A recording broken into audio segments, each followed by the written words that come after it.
You brought up a great question. What if they don't want to be held accountable? Yeah. That is tough because I always say being open to growing and learning is sort of like the lid in which you can grow into the kind of relationship that you want.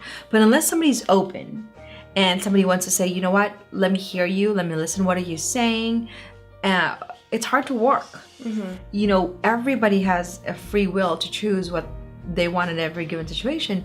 And it's important to really recognize if your fiance is open to growing or not. I think that, to me, when I was looking for, the kind of man that I want, was on the top of my list.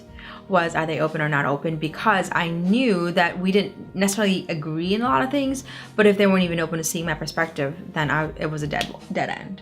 The relationship stalls before it even begins. Correct. Really. I mean, at a certain point, it's just that you can't go further. And the question is, and how do you know somebody's open? And it means that they're listening. It means that they can sit through an idea without barging and only talking about their ideas. They can receive influence from other people. Exactly. They can receive influence. They can they want to look at other people. They will be open to different conversations, things that are unfamiliar, a different way of doing things. They don't necessarily have to agree with it. And Ryan tells me, well, I don't agree with it, but he's open. Well, one thing you taught me is that they're a student. Yes, and huge. I think that's huge. And if I were going to have something on my gravestone someday, I would want to say student of the woman, because to me, it's a lifelong learning. And that is what makes it so beautiful, because my husband knows he's a student. I'm a student of him. I'm constantly trying to learn him as he grows, but vice versa. And I'm a student of myself and the way I communicate. But that's what really makes a beautiful marriage. Mm-hmm. Because if you're not observing, and if you're not growing, and if you're not learning, and you're not open to it, well, there's no growth. And that's the thing that I think creates such a vibrant relationship with you guys, is that you both are students, and therefore your communication can continue. At a certain point, if someone's not open, there's no reason to even continue talking, because it's like you're talking at them instead of with them. Mm-hmm. So the student is sort of like a foundational requirement. Yeah. And that allows for the accountability, but also allows for the lifelong adventure. Yes, and that's really, I would say, it should be the top 3 of your list, is to be a student of life.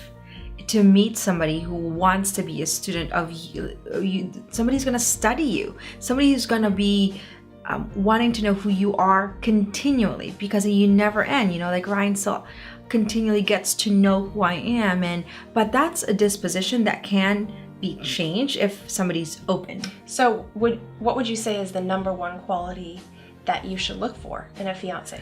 Or in a potential life partner? I mean, number 1, would you say a student? I would say for me, it's a student. And they have to be student. For me, that's what was really important to me when I was single. I needed somebody who was a student of life. I needed somebody who was willing to, and I even necessarily didn't have language of growth the way I have it now, but I knew I wanted somebody who was a lifelong learner of the world.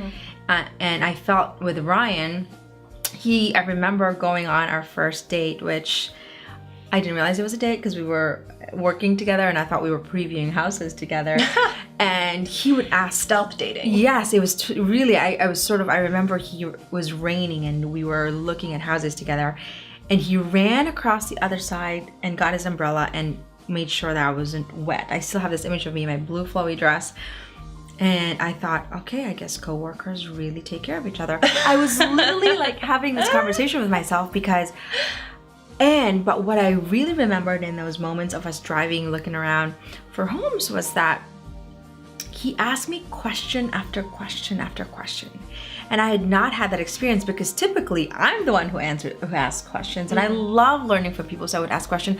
I was really surprised that I almost couldn't get a word in to ask him a question. Interesting. Which was fascinating, and that to me indicated that he was a student. Wow.